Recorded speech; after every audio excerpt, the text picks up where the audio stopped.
A paz, meu querido, que bom poder estarmos juntos novamente. Bem-vindo ao canal Movidos por Missões, um canal criado para proclamar a palavra do nosso Deus aos confins da terra. E hoje, já com certa melancolia no coração, vamos nos despedindo da série falando sobre a vida de Ruth. 4 mensagens, e essa é a quarta. A primeira, aonde está a bondade de Deus? A segunda, vejo a mão de Deus. A terceira, o remidor. E esta quarta e última mensagem, o casamento.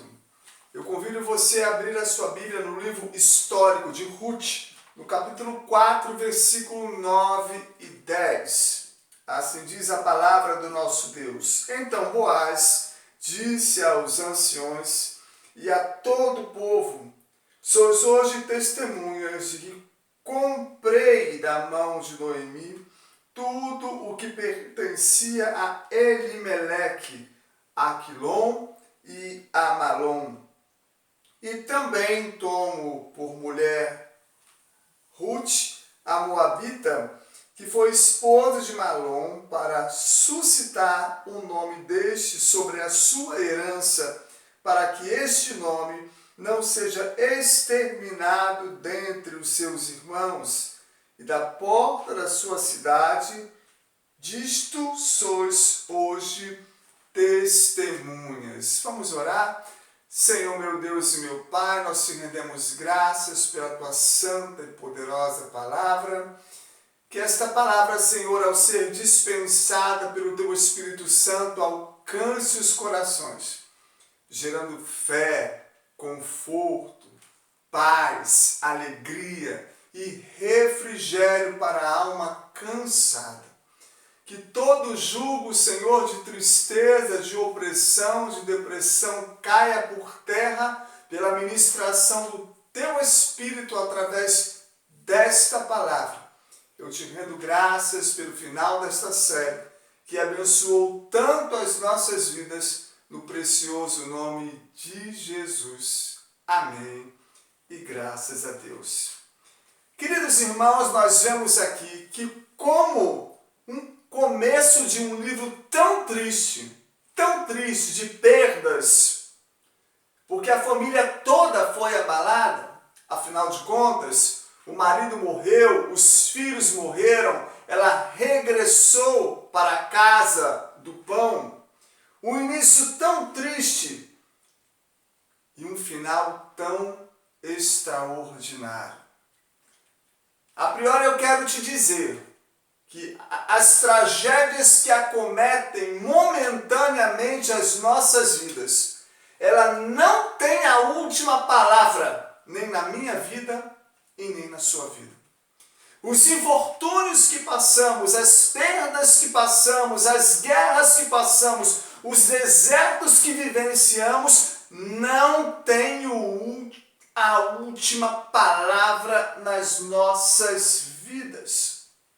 Essas tragédias, esses infortúnios, essas perdas jamais anularão o propósito soberano de Deus para as nossas vidas. Então, o que Deus quer, pastor, de verdade, de nós? Ele quer o meu coração. Ele quer o seu coração.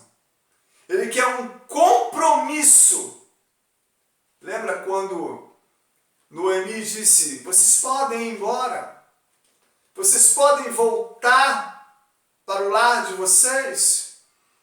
Mas Ruth disse: não me iste para que te deixes. O teu Deus é o meu Deus. O teu povo é o meu povo.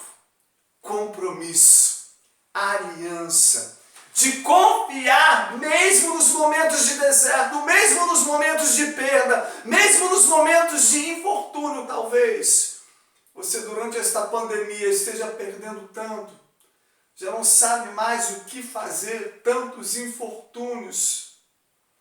Mas eu quero te dizer uma coisa: confia em Deus, dê o seu coração para Ele. ainda que você não entenda. Por isso que Davi dizia no Salmo 62, versículo de número 8, na parte A do versículo: confiai nele, ó povo, em todo tempo. Tempos de alegria, tempos de tristeza, tempos de prosperidade, tempos de escassez, tempos de ver os rios, os mananciais e tempos de ver os desertos. E entender que realmente todas as coisas, como dizem as Escrituras, cooperam para o bem daqueles que amam a Deus. Como disse o grande teólogo John Piper, que o caminho para o céu é cheio de curvas, cheio de abismos, cheio de precipícios, mas nós servimos a um Deus que tem o controle de cada vez que a nossa vida vira uma curva diferente, que não sabemos em que destino dará. Sabe as palavras de John Piper? Quando ele diz que o caminho para o céu, novamente, é cheio de curvas. O que de verdade importa, irmãos, é que creiamos que Deus tem o controle de tudo e Ele sabe muito bem escrever a nossa história. É necessário ressaltar que antes de Ruth buscar conforto na capa daquele que poderia ser o remidor, o parente remidor, ela buscou refúgio em Deus. O seu refúgio não está em homens. O seu refúgio não está em pastor, em bispo. O seu refúgio não está nesta terra. O seu refúgio vem do alto. Vem do Senhor que criou o céu e a terra. Novamente eu cito agora o início do Salmo 62, não o versículo 8, e sim o versículo 1 e 2, que Davi dizia: somente em Deus espera a minha alma, dele vem a minha salvação, só ele é a minha rocha e o meu alto refúgio. O teu socorro não está em placas de igreja, o teu socorro não está em pastores, o teu socorro está em nome do Senhor que fez o céu e a terra. Eu não sei que infortúnio você pode estar passando, que guerra espiritual você possa estar vivenciando. Às vezes o início das pequenas coisas pode estar parecendo humilde. Você está se sujeitando como Ruth se sujeitou a quase uma profissão naquela época, mas ela creu que o Deus que permite que muitas vezes sejamos humilhados é o mesmo Deus que tem a capacidade de nos exaltar. E aí Ruth ouviu os sábios conselhos de sua sogra e aquele plano audacioso de deitar aos pés de Boaz na eira. E quando ele despertou, de fato, ele colocou a sua capa sobre Ruth. Na verdade, o coração dele, o amor dele, ele já havia se encantado por Ruth. Mas ao cobrir aquele gesto nobre de Ruth, ele cobriu Ruth com a sua capa. E a palavra de Deus diz que logo após aquela noite, logo após aquela conversa, Boaz foi para o portão da cidade. Ele não era o único remidor. Havia um outro parente mais próximo a quem caberia o direito da lei do levirato. Ele não era o primeiro. E ele foi para o portão da cidade.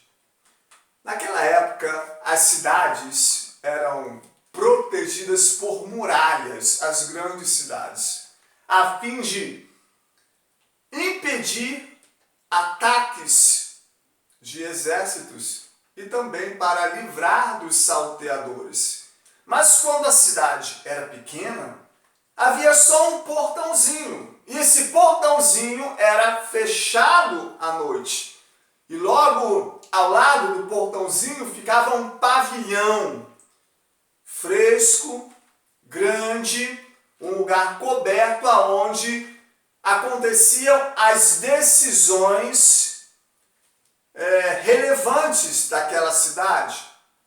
Os juízes não tinham fórum, os juízes não tinham salas com os seus ar-condicionados. Era ali naquele pavilhão que eram decididas as coisas. Afinal de contas, o livro de Ruth se processa no dia dos juízes. E ali, naquele pavilhão, à beira do portão, Boaz encontra este parente e diz a ele, revela a ele, que ele era o parente remidor. Expôs toda a situação, disse que Noemi voltou do meio dos moabitas e agora ali estava.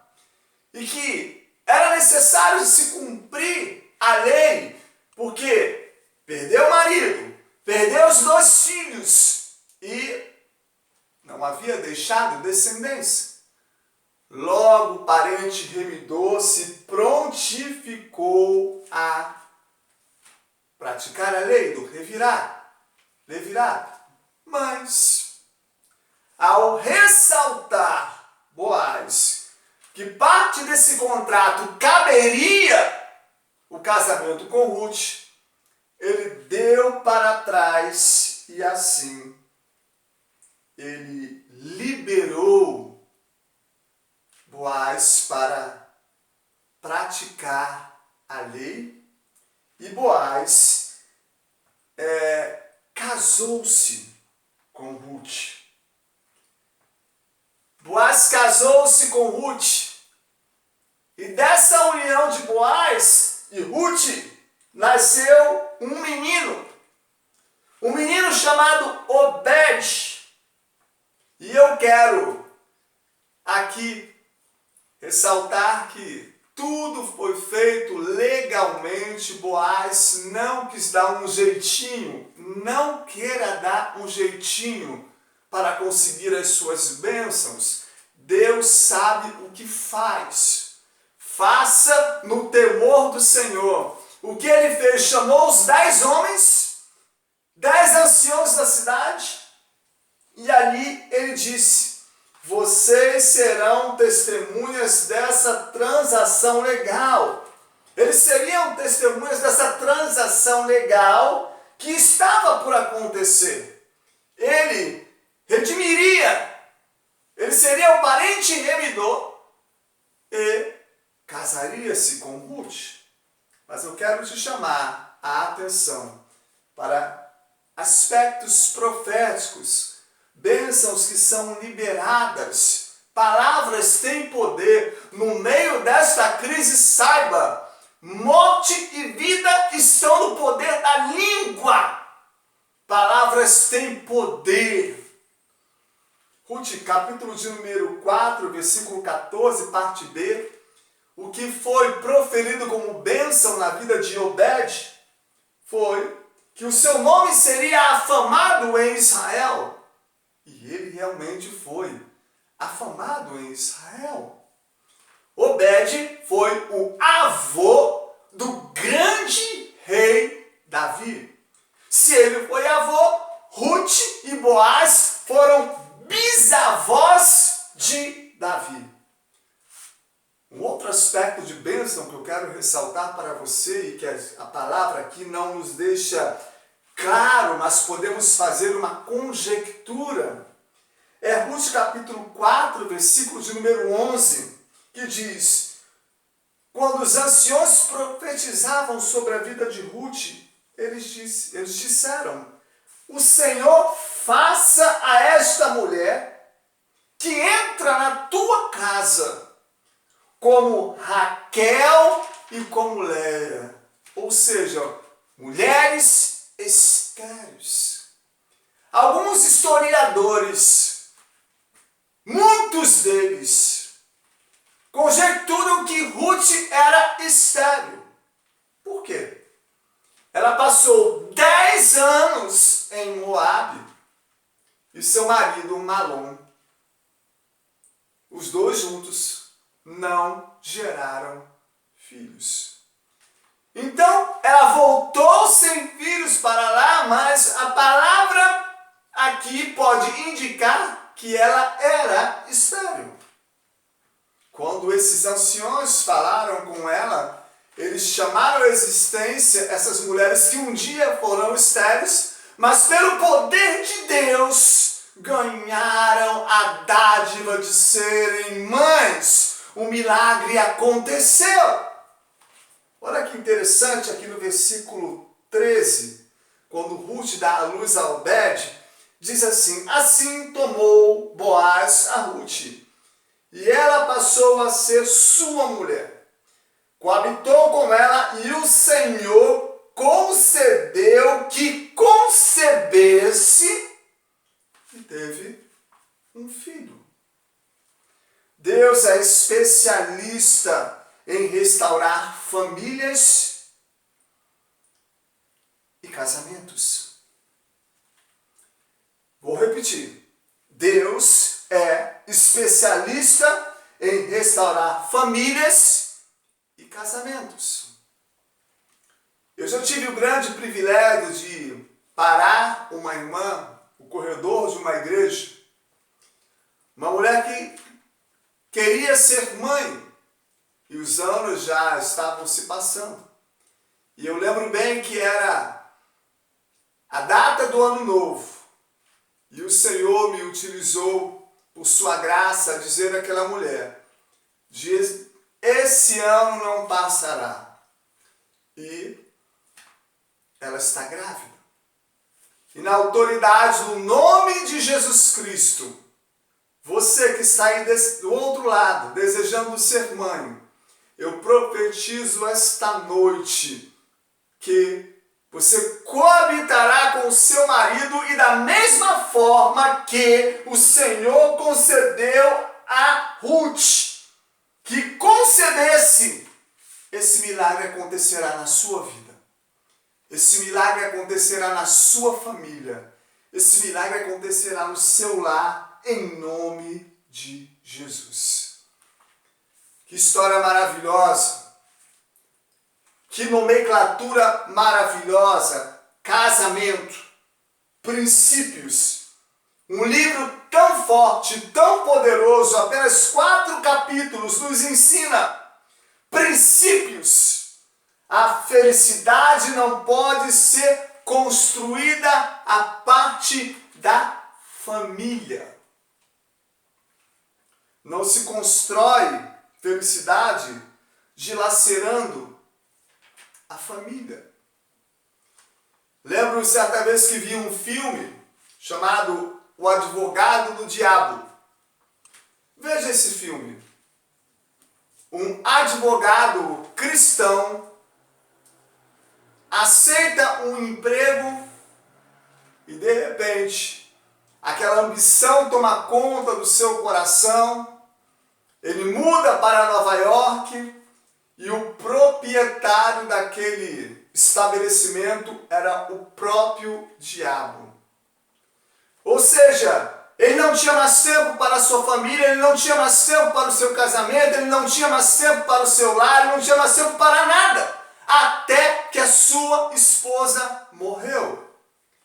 E ele percebe que com todo aquele dinheiro que ele tinha, ele não tinha felicidade.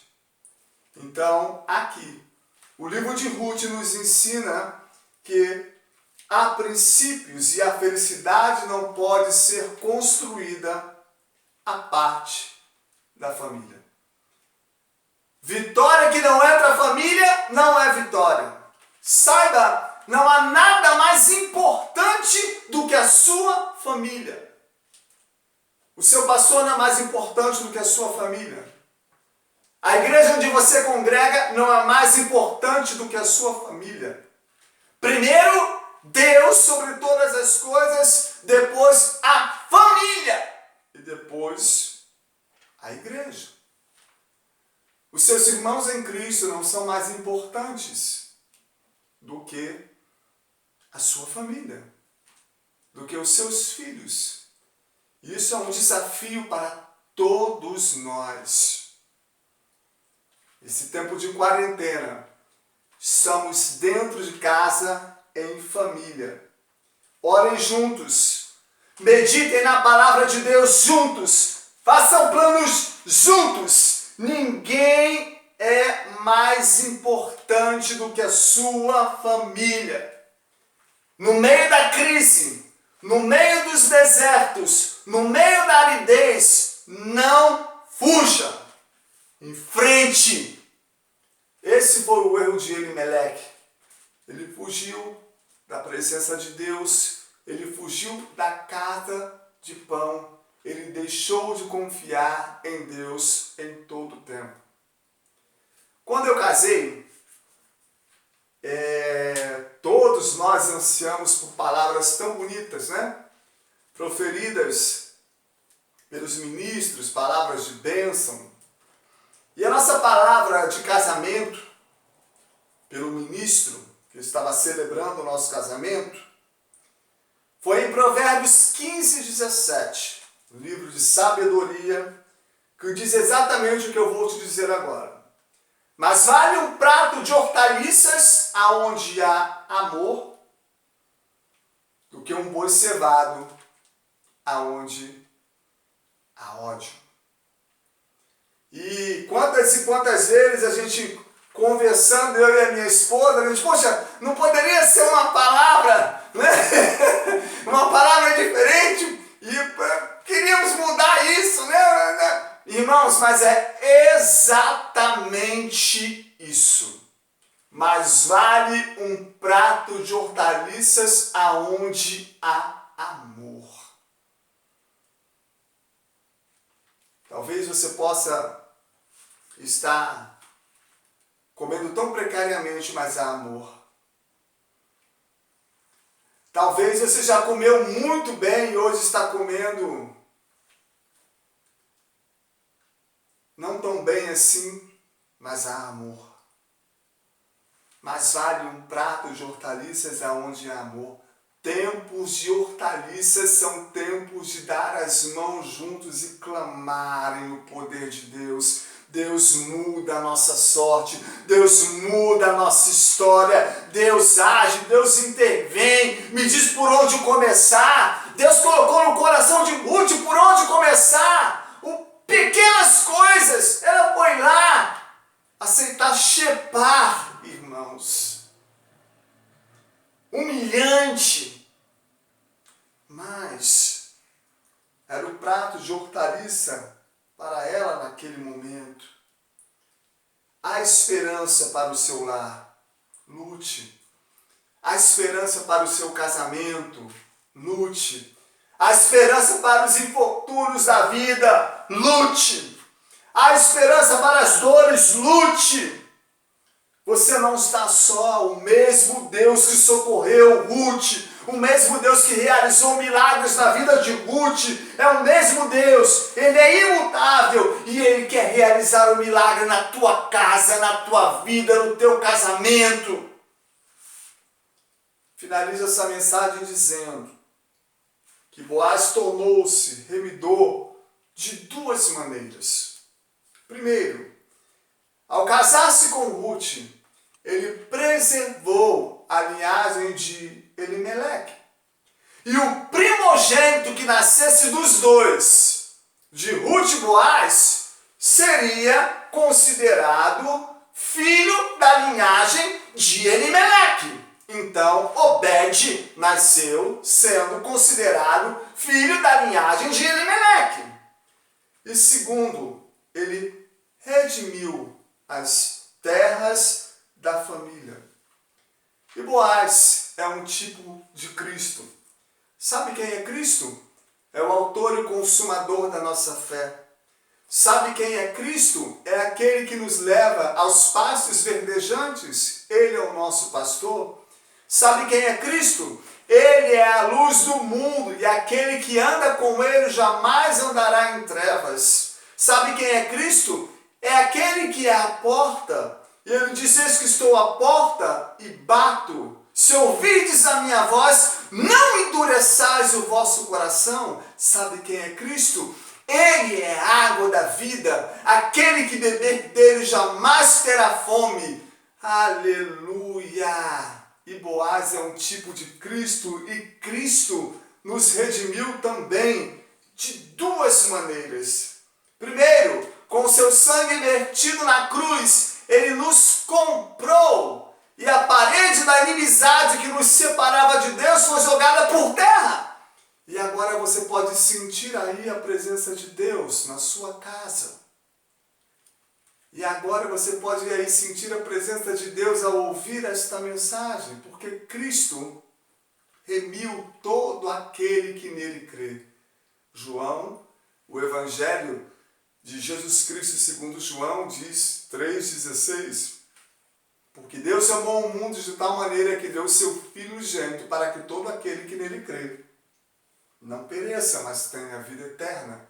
Todo aquele que nele crê, independente de raças, tribos, línguas, etnias, todo aquele que nele crê pode ser salvo. E o outro aspecto é que ele nos incluiu como redimidos na sua herança de vida eterna. Para aqueles que aceitaram a Jesus Cristo, vão viver eternamente junto ao lado do Pai nas regiões celestiais. Ruth e Boaz geraram Obed. Obed gerou a Jessé e Jessé gerou ao grande rei Davi. Deus permitiu que uma mulher estrangeira, que uma mulher idólatra, mas que uma mulher quebrantada e convertida se tornasse parte da família real, terrena, família esta do qual viria o nosso Senhor e Salvador Jesus Cristo.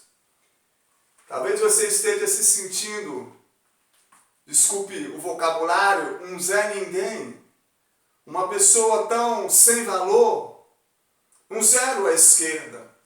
Mas deixe ministrar ao teu coração dizendo: Deus usa pessoas simples e acontecimentos comuns para alcançar grandes propósitos.